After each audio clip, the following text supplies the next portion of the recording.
예수께서 이 말씀을 마치심에 무리들이 그의 가르치심에 놀라니 이는 그 가르치시는 것이 권위 있는 자와 같고 그들의 서기관들과 같지 아니함이니라. 예전에 짐 캐리라는 코믹 배우가 있었습니다. 이 짐 캐리가 마스크맨이라는 영화로 스타덤에 올랐는데 짐 캐리는 굉장히 다양한 표정을 가지고 있는 아주 유명한 코믹 배우였죠. 그런데 이 짐 캐리가 출연했던 뜻밖의 영화가 하나 있었는데 그 트루먼 쇼라는 영화가 있었습니다. 이 트루먼 쇼에서 짐 캐리는 트루먼이라는 이 셀러리맨 역할을 했죠. 극 중에서 트루먼은 사랑하는 아내가 있었고 또 아내와 가정을 꾸리고 승진을 정말 고민하면서 살아가는 아주 평범한 웃음과는 멀리 떨어져 있는 그런 모습을 보이죠. 그런데 이 트루먼의 삶에 아주 쇼킹한 일이 벌어집니다. 알고 보니 이 트루먼 자신의 삶이 진짜가 아니라 짝퉁의 삶이었습니다. 트루먼은 태어나면서부터 24시간 모든 삶이 짜여진 각본대로 전 세계에 생중계되는 실시간 쇼타임 인생을 살고 있었던 것입니다. 그가 살았던 모든 현실은 스튜디오에서 꾸며낸 가상 현실이었죠. 그가 사랑했던 아내, 그리고 소중한 기억을 간직했던 절친들, 또 힘들고 고생했던 그 직장, 그리고 라이프 스타일, 모든 것들이 조작된 삶이었습니다. 트루먼이 정말 그토록 사랑했던 모든 사람과 그가 열심히 살아왔던 모든 삶의 순간순간들이 알고 보니 몽땅 조작된 거짓이었던 것이죠. 진짜라고 생각했는데 알고 보니 짝퉁 인생을 살고 있었던 것입니다. 우리들도 정말 어쩌면은 그리스도인이지만 진짜로 그리스도인답게 열심히 살고 있는데 반면에 우리가 그리스도인답지 못하게 우리도 모르는 사이에 짝퉁 인생을 살 때가 있습니다. 그래서 여러분과 나누고 싶은 첫 번째는 늦기 전에 내가 올바르게 신앙생활을 잘하고 있는지 스스로 한번 살펴볼 기회를 우리가 가져야 된다는 것입니다. 오늘 본문의 배경에서는 예수님께서 저 유명한 산상수훈의 말씀을 모두 마치고 나서의 마지막 장면이 오늘 말씀입니다. 예수님께서 말씀을 마치신 후에 그 자리에서 예수님의 말씀을 들었던 모든 사람들의 반응이 뭐였냐면 경이로웠다, 놀랐다라는 반응을 보여주었죠. 그렇다면 이스라엘 사람들이 왜 예수님의 말씀을 듣고 이렇게 크게 놀랐을까요? 그 이유를 우리는 29절에서 발견할 수가 있는데 29절에서는 이는 그 가르치는 것이 권세 있는 자와 같고 저희 서기관들과 같이 아니함일러라 라고 말씀하고 있습니다.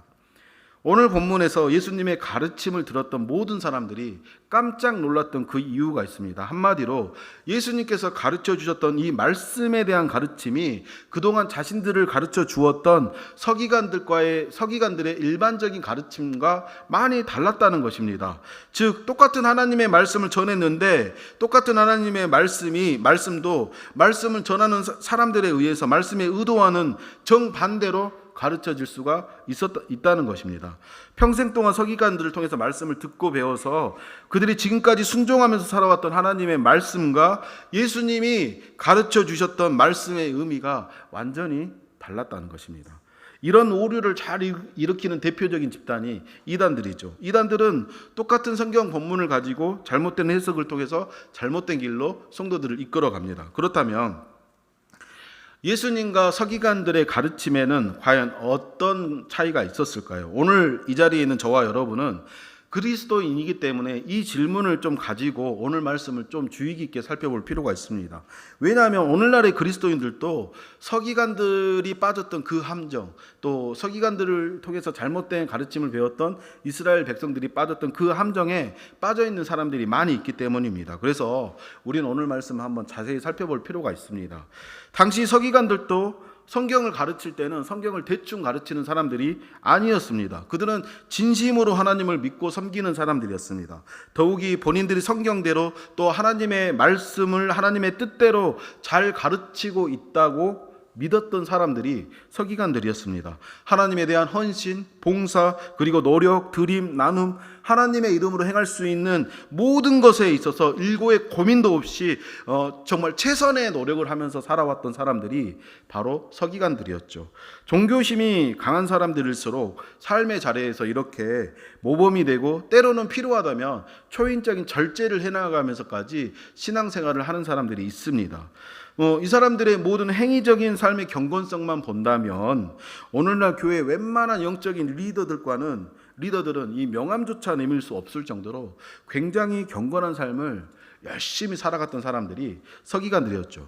그런데 문제는 뭐냐면 이토록 경건한 삶을 살아간다고 믿었던 수많은 이스라엘 사람들이 믿었던 서기관들의 가르침을 올바르지 않다고 예수님께서 판단하고 있다는 것입니다. 최선을 다해서 가르치고 배웠어도 신앙이 건강하지 않을 수가 있습니다.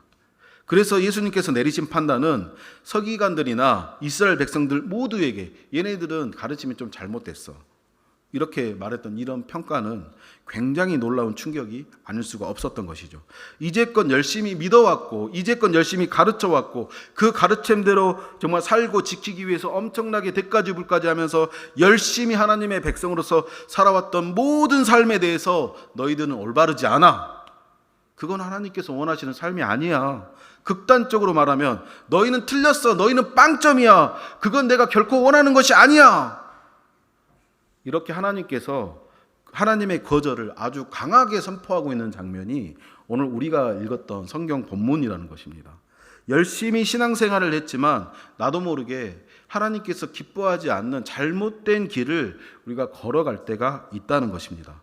만약 여러분에게 여러분의 자녀들이 아빠가 살아왔던 삶은 잘못됐어, 엄마는 틀렸어, 이렇게 말해버린다면 여러분은 어떤 마음이 들겠습니까?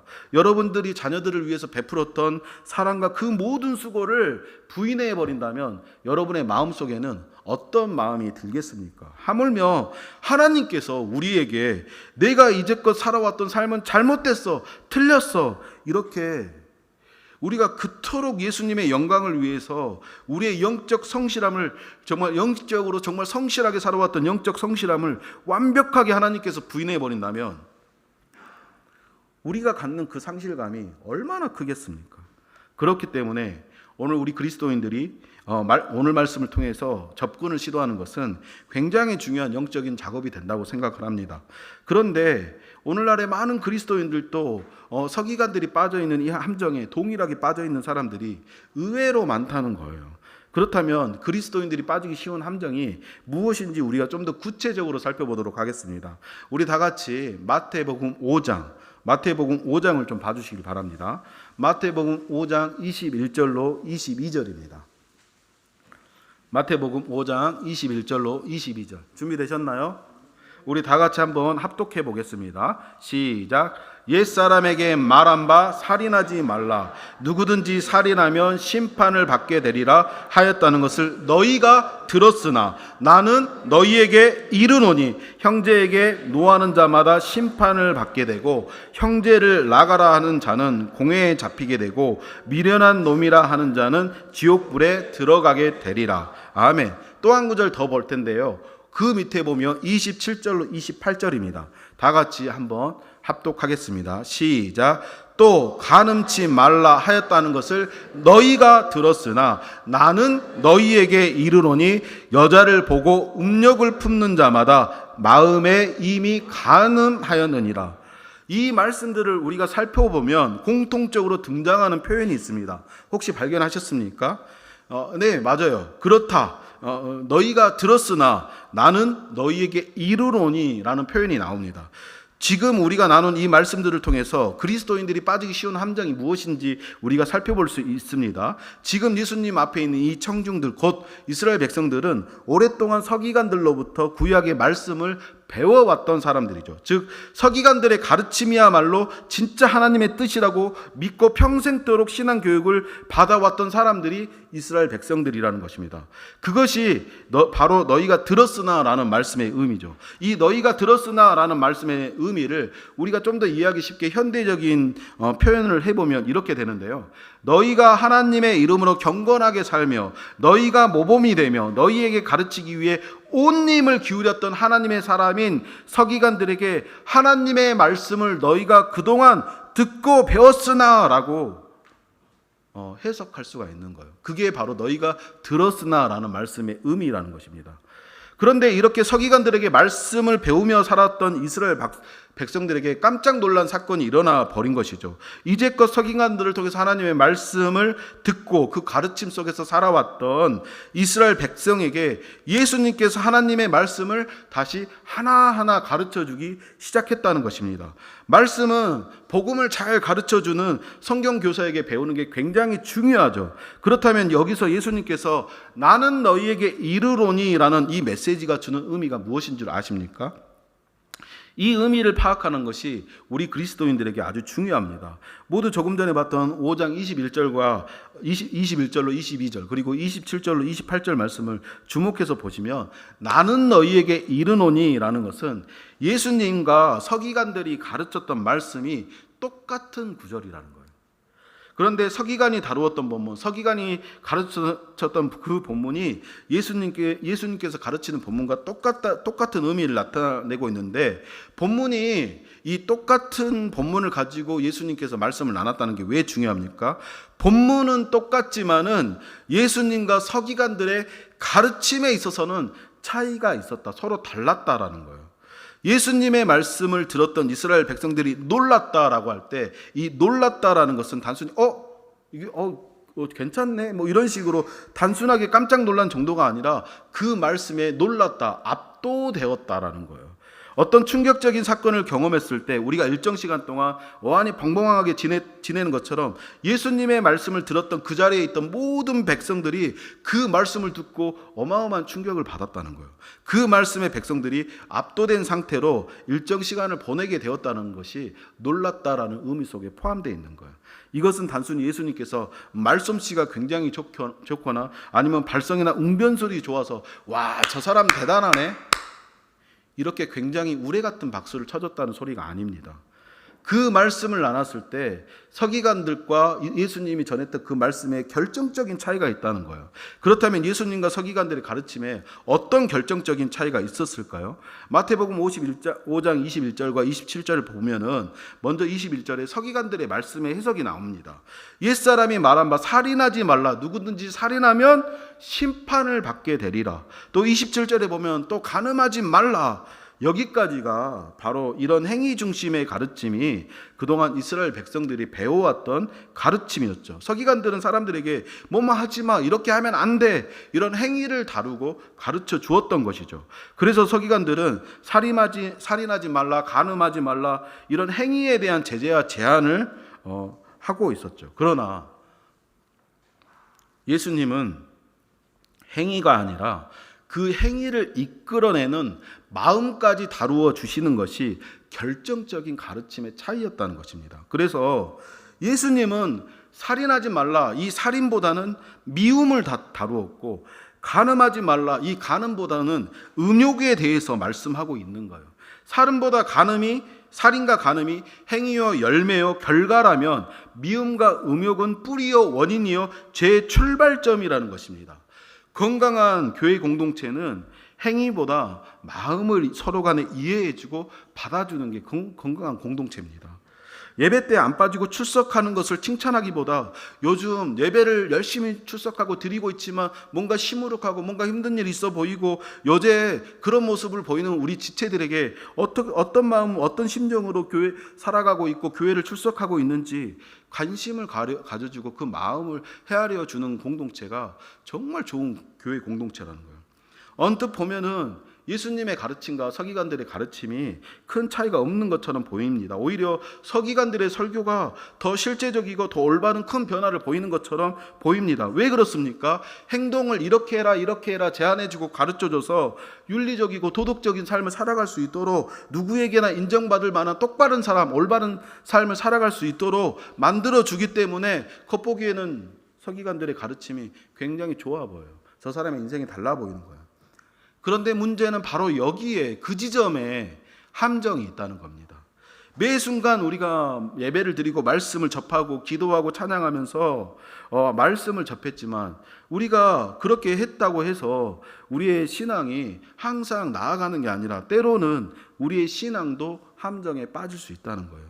신앙이 우리가 신앙생활 하는 것이 말씀 보고 예배 드리고 우리가 패턴 안에서 익숙해지는 것은 굉장히 좋은 일이지만 그 신앙이 그렇게 패턴화가 됐을 때 정체되거나 고착화돼 버리면 그것만으로 우리가 어떤 생각을 품을 때가 있냐면 내가 예배 안 빠지고 잘 드리고 있으니까, 헌금 잘하고 있으니까, 신앙생활 잘하고 있으니까, 목장 모임 잘하고 있으니까 나는 잘하고 있어. 나는 아무런 문제가 없어. 내 신앙은 이 정도면 잘하고 있는 거야. 이런 착각에 우리가 빠질 때가 있다는 것입니다. 저 사람이 예배 안 빠지고 잘 나오고 있으니까 저분은 아무 문제가 있구나. 잘하고 있구나. 이런 생각을 하게 된다는 거예요. 행위를 기준으로 삼는 신앙을 갖게 되는 것이 우리 그리스도인들이 자신도 모르게 빠져드는 함정이라는 것입니다.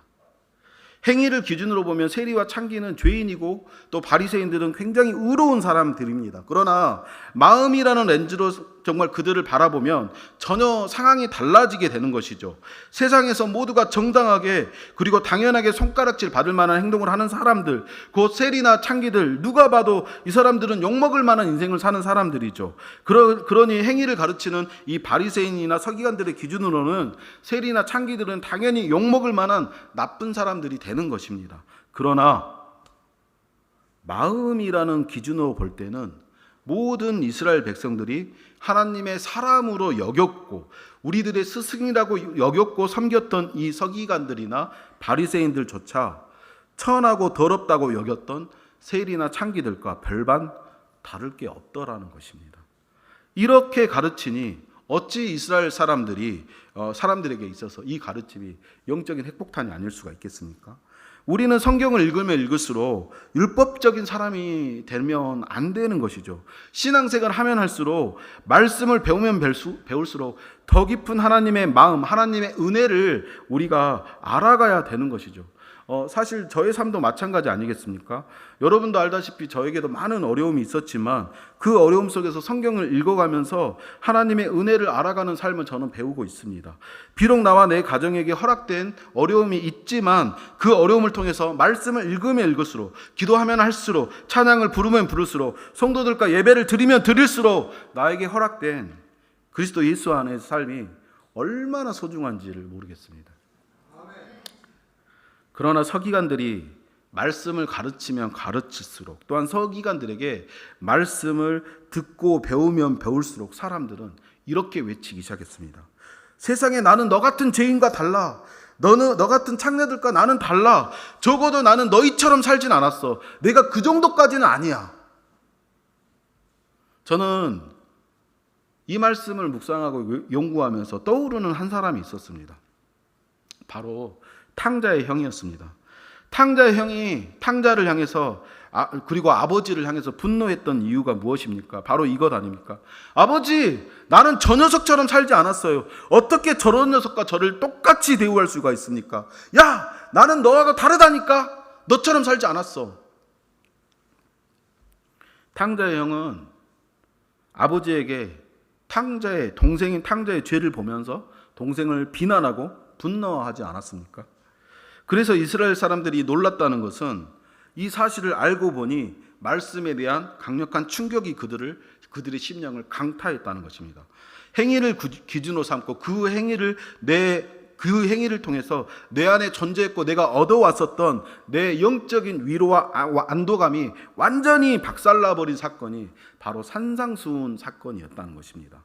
그러니까 우리도 신앙생활을 하면서 나도 모르게 이렇게 행위 중심의 신앙생활이라는 함정에 우리가 빠질 때가 있다는 것입니다. 사람들의 행동을 보면서 그 사람을 평가해버리고 나의 행동을 보면서 내가 뭐 잘하고 있고 열심히 교회생활 하고 있으니까 이런 행동들을 보면서 나는 잘하고 있구나, 이런 영적인 안도감에 우리도 모르게 사로잡혀 버릴 때가 있다는 것입니다.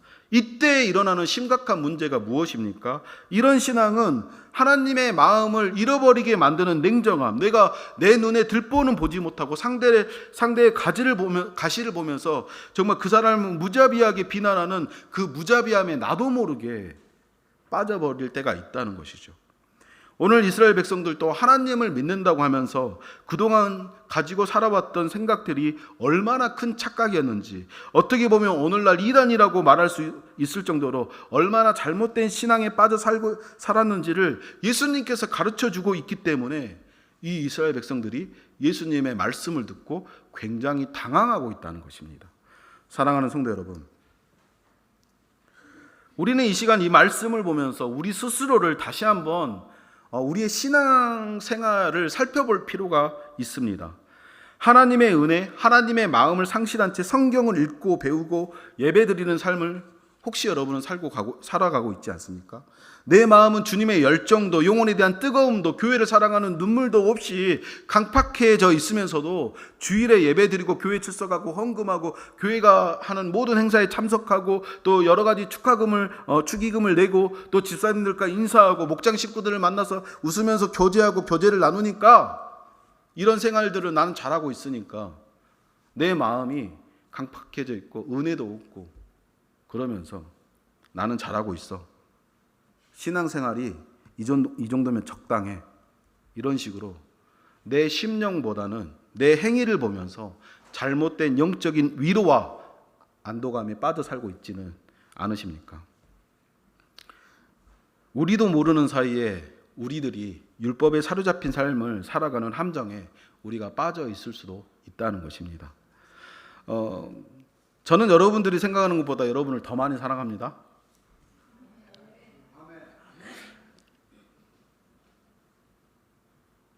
제가 그 어려웠던 순간에 여러분이 곁에서 같이 울어줬고, 제가 너무 힘들어서 무기력해서 아무런 기도조차 할 수 없던 그 순간에 저를 대신해서 여러분들이 기도해 주셨고, 그래서 저희 가정, 저희 은총이 보셨나요? 보셨나요?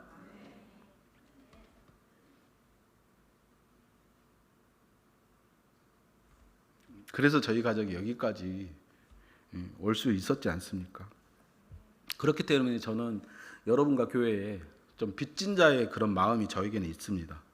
그래서 저는 여러분과 우리 도림 성서 침례 교회가 더욱 하나님 앞에 쓰임 받기를 원하고 하나님께 영광 돌리는 교회가 되길 원합니다.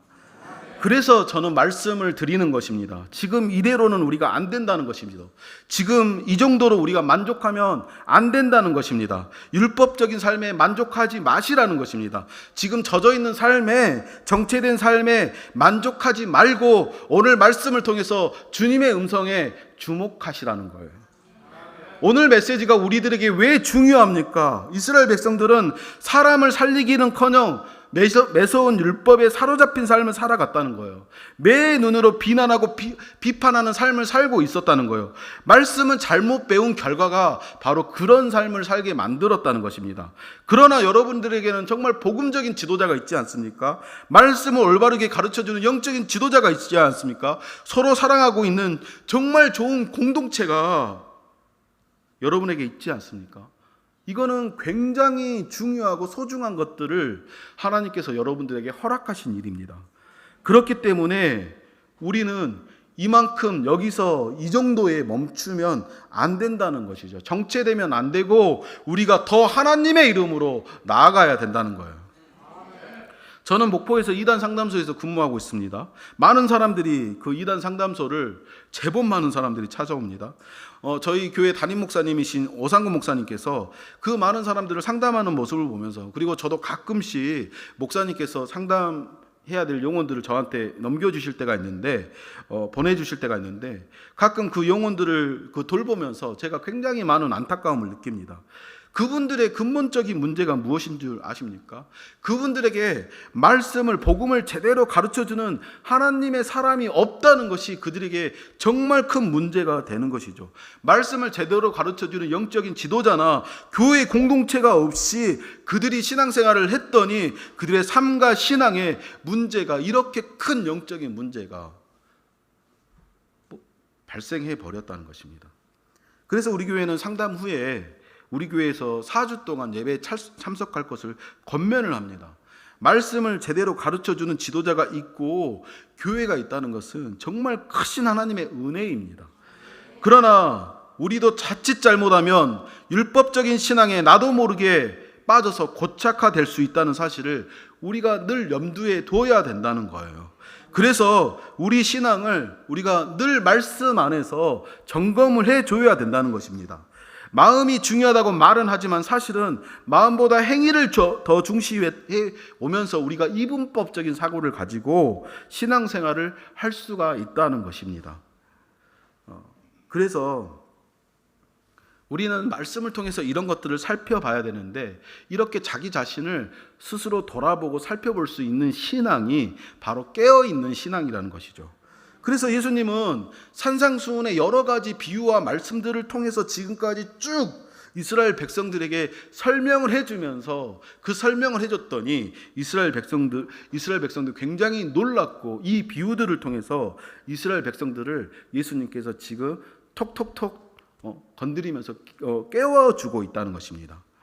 여러분은 지금 여러분의 영적인 상태에 만족하십니까? 예수님의 시선으로 볼 때 여러분은 지금 정말 충분하십니까? 내가 보기에 불편한 사람들을 보면서 그들의 미숙한 행위를 비난하면서 그들이 잘못됐다고 불편한 마음과 불편한 시선들로 혹시 내 지체들을 정죄하고 있지는 않으십니까?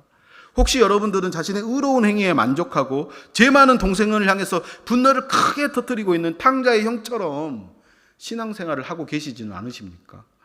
여기에는 어쩌면 신앙생활이 짧은 분들도 계시겠지만, 제가 아는 대부분의 여러분은 산상수훈의 말씀을 듣고 있는 이 이스라엘 백성들처럼 오랫동안 신앙생활을 해오셨던 분들입니다.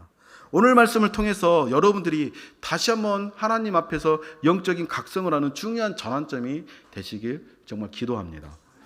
두 번째로 여러분과 나누고 싶은 말씀은, 그래서 우리는 더 늦기 전에 예수 그리스도의 마음을 회복해야 된다는 거예요. 누가복음 15장 28절과 31절에 보면은 그가 노하여 들어가고자 하지 아니하거늘 아버지가 이르되 얘 너는 항상 나와 함께 있으니 내 것이 다 내 것 아니냐. 탕자의 형 이야기죠. 탕자의 형은 아버지와 늘 함께 있었습니다. 그런데 아버지와 함께 있으면서도 은혜를 누리지 못하는 안타까운 삶을 살고 있었죠. 사실 탕자의 형은 아버지하고 함께 지내면서 엄청난 풍족한 삶을 살고 있지 않았습니까? 그럼에도 불구하고 이렇게 풍성한데 배고픈 동생이 굶주려서 왔는데 그 동생에게 송아지 한 마리 잡아서 대접해 주는 것조차도 굉장히 싫어하고 분노하는 모습을 우리가 볼 수 있습니다. 아버지와 함께 살았음에도 불구하고 어느 순간 아버지를 통해서 제공되는 은혜를 잊어버렸고 경직되고 본인의 수고만, 내가 이렇게 했잖아, 이렇게 열심히 했잖아, 아버지를 도와주지 않았습니까? 본인의 수고만 주장하는 냉정하고 무자비한 사람이 되어 있었던 것이죠. 우리가 모르는 사이에 탕자의 형처럼 신앙생활을 할 수가 있습니다. 이기적이고 욕심 많고 양보하지 않으면서 예수 믿는다고, 나는 그리스도인이라고 말하면서 우리가 신앙생활 할 수가 있죠. 도움이 필요했던 사람을 외면한 채 지나쳐버린 레위 사람처럼 무심한 마음이 내 안에 떡하니 자리 잡고 있는데도 불구하고 우리는 그 마음 그대로 살아갈 때가 있다는 것입니다. 용서와 용납이 필요한 사람들에게 냉정하고 무자비하게 행동하면서 모른 척하면서 지나가며 지금까지 혹시 지내오지는 않았습니까? 서기관들이 놓쳤던 것이 무엇입니까? 사도 바울의 고백을 통해서 우리는 서기관들의 문제를 발견해 볼 수 있는데, 우리 다 같이 고린도 전서 2장 16절 말씀 한번 봐볼까요? 고린도 전서 2장 16절입니다. 준비되셨나요? 고린도 전서 2장 16절 준비되셨나요? 다 같이 한번 읽어보도록 하겠습니다. 시작. 누가 주의 마음을 알아서 주를 가르치겠느냐? 그러나 우리가 그리스도의 마음을 가졌느니라. 이 말씀을 쉬운 성경에서는 누가 주님의 마음을 알았으며 누가 주님을 가르치겠습니까? 그러나 우리는 그리스도의 마음을 가지고 있습니다 라고 설명을 하고 있습니다. 바울은 우리 그리스도인들이, 성도들이, 교회 구성원들이 가지고 있는 아주 특별한 것이 하나 있는데 무엇입니까? 바로 안 믿는 사람, 하나님을 떠난 사람, 하나님을 상실한 사람, 하나님과 단절된 분들에게는 없는 예수 그리스도의 마음, 예수의 마음을 우리들이 가지고 있다라고 설명을 해주고 있는 거예요. 거예요. 이 말씀을 통해서 우리가 알 수 있는 것은 서기관들은 구약의 말씀을 문자적으로 해석을 했지만 그 문자 속에 담겨 있는 하나님의 마음을 해석하는 일에는 실패하고 있다는 거예요. 하나님의 마음을 놓치고 있었다는 거예요. 우리가 진짜 그리스도인이라면, 예수 믿는 사람들이라면, 십자가의 복음과 그 은혜를 알고 있는 사람이라면 예수의 마음을 붙잡고 살아야 된다는 겁니다. 법은 사람들을 위해서 만들어 놓은 겁니다. 그러나 법이 사람을 돕는 수단으로서의 기능을 잊어버리면 법처럼 사람의 자유를 뺏어버리고 힘들게 하는 제도도 없는 것이죠. 우리 손에 전적인 하나님의 은혜로 주어진 성경이 있지 않습니까? 그런데 이 성경은 하나님의 전적인 은혜로 우리에게 주어진 소중한 책입니다. 그러나 우리도 모르는 사이에 이 성경을 열심히 공부하고 배웠는데 율법적인 시선으로 나도 모르게 내 지체를 바라볼 때가 있다는 거예요. 성경 속에 나타나 있는 하나님의 진리와 함께 우리가 반드시 같이 가야 될 게 하나가 있는데 바로 진리와 하나님의 긍휼이 같이 가줘야 된다는 거예요. 제가 교회에서 저희 목포교회에서 청년 사역을 하면서 성도들에게 부탁을 드리는 게 뭔 줄 아십니까? 우리는 이 청년 하나를 바라보면서 이 청년들이 그래도 젊고 그러니까 한 80점 정도 신앙생활을 해주길 원하지 않습니까? 그런데 그 청년이 그렇게 80점짜리 신앙생활을 해주면 좋은데 그 청년들이 어른들 보기에 한 30점짜리 신앙생활밖에 못할 때가 있는 거예요. 신앙생활도 오래 하고 막 그러는데 뜨거움도 없고 열정도 없고 그냥 예배만 겨우 출석하고 저 뒷자리에 앉아있고 예배 끝나면 바로 가버리고 인사도 안녕하세요 집사님이라고. 그런데 우리가 보기에 그 청년이 30점짜리밖에 되지 않더라도 신앙생활을 30점짜리만 하더라도 용납해 주시라는 거예요. 도대체 우리가 그 청년이 별로 그렇게 신앙생활을 열심히 하지 않는데 왜 그런 모습들을 좀 용납해 줘야 될까요? 그런데 우리가 알아야 될 것은 뭐냐면 그 청년이 발휘하고 있는 이 30점짜리 신앙은 우리 보기에는 30점짜리에 불과하지만 사실은 그 청년이 가지고 있는 영적인 힘이 30밖에 안 되는 거예요. 우리 볼 때. 그리고 그 청년이 우리가 볼 때 30점짜리지만 자기 스스로 가진 힘이, 영적인 힘이 그 정도밖에 안 되기 때문에 그 청년에게는 그 힘이 100의 힘을 다 하고 있는 거예요. 그렇기 때문에 우리는 그 미숙한 청년이 자랄 수 있도록 기다려주고 도와주자고 말씀을 드리는 거예요. 올해 제 마음속에 있는 최고의 명언이 뭔 줄 아십니까? 어떤 자매가 저한테 이렇게 말을 하는 거예요. 목사님, 제가 비록 50점짜리 신앙생활을 하지만 올해 51점이 되도록 노력하겠습니다. 저는 이 말이 제 마음속에 오래 새겨진 정말 최고의 명언인 것 같아요. 이 자매가 저한테 그 말을 하고 나서 그 1점을 끌어올리기 위해서 어떻게 노력했는지 아십니까? 그 1점을 올리기 위해서 저희가 청년부가 부산에서 수련회를 올렸어요. 그런데 부산에서 수련회를 하고 있을 때 이 친구가 저녁까지 일을 다 마치고 나서 왕복하면 한 600km, 700km 정도 되는 거리잖아요. 700km 정도 되잖아요. 그런데 이 자매가 그 일을 다 마치고 목포에서 부산까지 차를 그 밤중에 10시, 11시가 됐을 때 차를 운전하고 오는 거예요. 이 자매가 얼마 전에 우리가 하이도라는 섬에서 배를 타고 들어가서 수련을 했는데 이 친구가 지금은 강주에서 직장생활을 하고 있거든요. 강주에서 하이도까지 밤늦게 마지막 배를 타고 차를 타고 섬까지 들어와서 수련을 하는 거야. 그리고 50점짜리밖에 안 되는 그 신앙을 인정해 주니까 정말 제가 해줄 수 있는 게 뭐가 있겠습니까? 하나님의 마음으로 그 친구를 최선을 다해서 대해줬더니 그 자매가 자기가 고백하는 것처럼 그 1점을 올리기 위해서 얼마나 최선을 다하는지 모르겠습니다. 이 모습을 보면서 제가 얼마나 감사했겠습니까? 이 모습을 보면서 하나님께서 이 자매의 모습을 얼마나 기뻐했겠습니까? 근데 이 자매뿐만 아니라 얼마 전에 PK 수련회 있었잖아요. 목포에 PK 자녀가 한 명 있고요. 서울에서 지금 목포로 학교 다니고 있는 PK 자녀가 하나 있는데 PK 수련회를 다니고 왔으니 얼마나 피곤하겠습니까? 근데 이 친구들이 공항에서 내려오자마자 어떤 친구, 사실 목포에 있는 PK는 그냥 집이 목포니까 내려와야 되는데 서울에 있는 친구는 내려올 필요가 없잖아요. 피곤하니까 좀 쉬면 되잖아요. 근데 얘네들이 공항에서부터 바로 비행기 타고 내려오자마자 버스 타고 목포로 내려온 거예요. 그리고 다음날 바로 그 피곤한 몸을 이끌고 저희 청년부 수련회를 같이 참여를 하는 거예요. 신나게 재밌게 정말 놀다 왔습니다. 또 저희 목포교회는 부산에서 출석하는 성도 가정이 있는데요. 이분들은 부산이라 너무 머니까 한 달에 한 번밖에 예배를 드릴 수가 없습니다. 출석을. 그런데 그 가정에 청년 자매가 하나 있는데 이 자매가 저희가 수련회를 하니까 이 자매가 부산에서부터 일을 하고 금요일 날 저희 집에 왔거든요. 금요일 날 아침부터 저녁까지 일을 하고 그 피곤한 몸을 이끌고 캐리어를 끌고 목포까지 버스를 타고 왔어요. 밤 11시에 도착했어요. 그래서 제가 데리러 갔어요. 그리고 저희 집에서 재우고 다음날 수련회를 참석했습니다. 30점짜리 한 사람, 50점짜리 한 사람, 그 한 사람을 야, 너 그 정도밖에 못하냐? 그렇게밖에 안 돼? 이렇게 율법으로 대하지 않았다는 거예요. 아, 네가 발휘할 수 있는, 지금 네가 발휘할 수 있는 힘이 그 정도까지야? 거기까지야? 아, 너는 그 힘을 발휘하는 게 너는 네가 100% 발휘하고 있는 거야. 알았어. 목사님이 도와줄게. 그 친구 한 명 한 명을 하나님의 마음으로 도와주려고 노력했어요. 그랬더니 이 친구들이 아주 조금씩 작은 변화들이 일어나기 시작했습니다. 비록 청년들이 몇 명 되지도 않고 믿음도 지금 그렇게 크지도 않지만 이 아이들과 함께하는 시간들이 저는 그렇게 소중하고 즐거웠습니다. 성경은 우리를 사랑하시는 하나님의 마음에 대해서 끊임없이 이야기를 하십니다. 어느 날 예수님께서는 실패한 베드로를 찾아오셨습니다.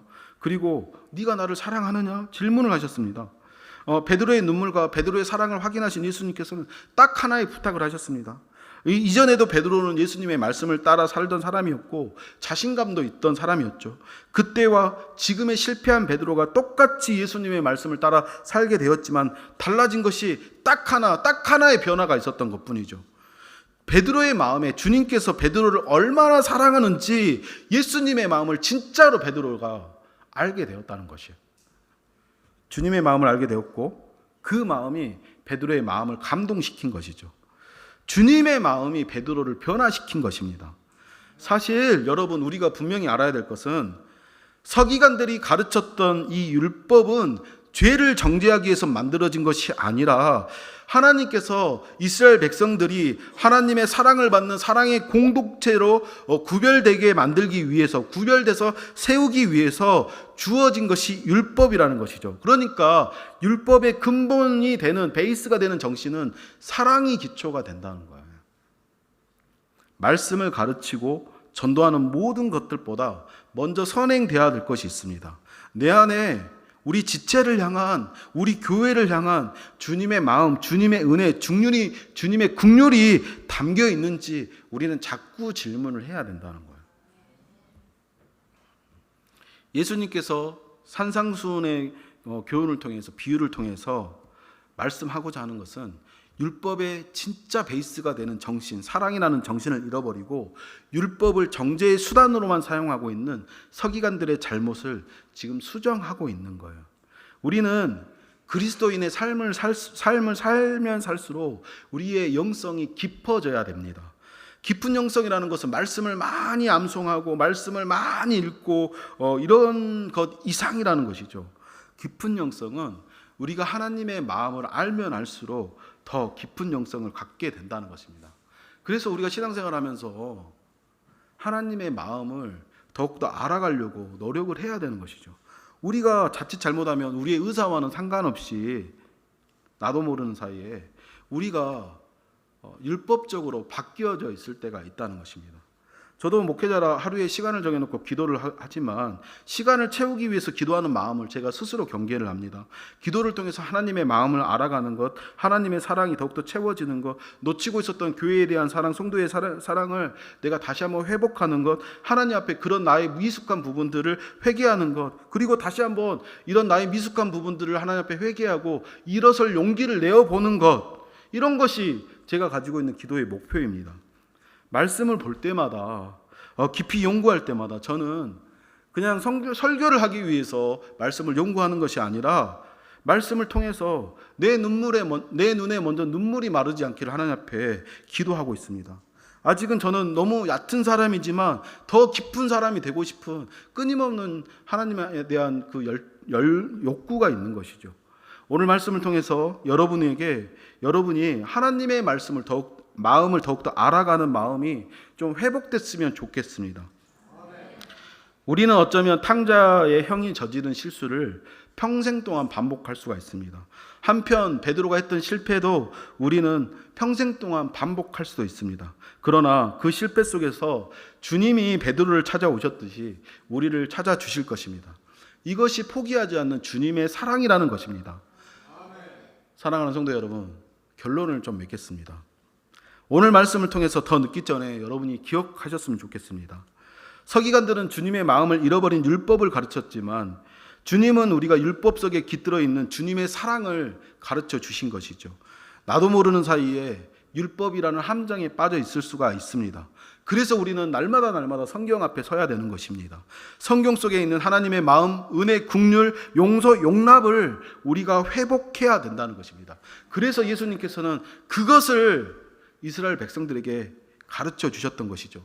이에는 이, 눈에는 눈, 이런 것들을 배우던 사람에게 용서할 수 없는 사람을 용서하라고 말씀을 가르쳐 주니까 성도들이 어떻게 그렇게 살 수 있어? 놀라는 것이죠. 우리가 성경의 사람이라는 것은 주님의 마음을 더 깊이 알아가는 사람이 된다는 것이죠. 주님의 마음으로 우리의 속사람이 더 깊이 그리고 더 많이 채워지는 사람이 바로 그리스도인이라는 것을 여러분이 기억했으면 좋겠습니다. 더 늦기 전에 여러분을 누구보다도 사랑하시는 예수 그리스도 그분의 깊은 사랑의 마음을 회복하시길 정말 기도합니다. 더 늦기 전에 우리가 이 타이밍을 놓치면 우리가 그리스도인이라고 하면서도 완고한 탕자의 형처럼 우리가 살아갈 수도 있다는 것입니다. 우리가 섬기는 교회는 이 불완전한 세상 속에서 주님의 마음을 가장 잘 느끼고 경험하게 만드는 곳이라는 것이죠. 불완전한 듯 보이지만 주님의 마음을 가장 잘 가르치는 곳이 바로 우리 교회입니다. 그렇기 때문에 교회를 섬기고 또 섬기는 것이 때로는 불편하고 귀찮은 것처럼 느껴질 때도 있지만 믿음의 선배들이 목숨을 걸고 헌신하며 그토록 수고하면서 지키고 세워왔던 것이 바로 우리가 섬기고 있는 이 교회라는 것이죠. 이 소중한 교회를 통해서 주님의 마음을 더욱더 배워갔으면 좋겠습니다. 알아갔으면 좋겠습니다. 저를 한번 따라해 보시겠습니까? 주여, 주님의 긍휼로 나를 채워 주십시오. 말씀의 깊이가 나를 압도하게 도와주십시오. 주의 경이로움으로 나를 채워 주십시오. 사랑하는 성도 여러분, 여러분들이 기도할 때마다 이 세 가지를 기도하시길 바랍니다. 여러분들, 우리가 어쩌면 예수 믿는다고 하지만 정말 깊은 착각 속에서 살아갈 때가 있습니다. 그러나 우리가 말씀 앞에 서야 되는 것은 우리가 다시 어떻게 하나님 앞에 그리스도인으로서 섬겨야 되는지 짝퉁의 인생을 사는 게 아니라 진짜 명품의 인생을 살아야 됩니다. 아멘.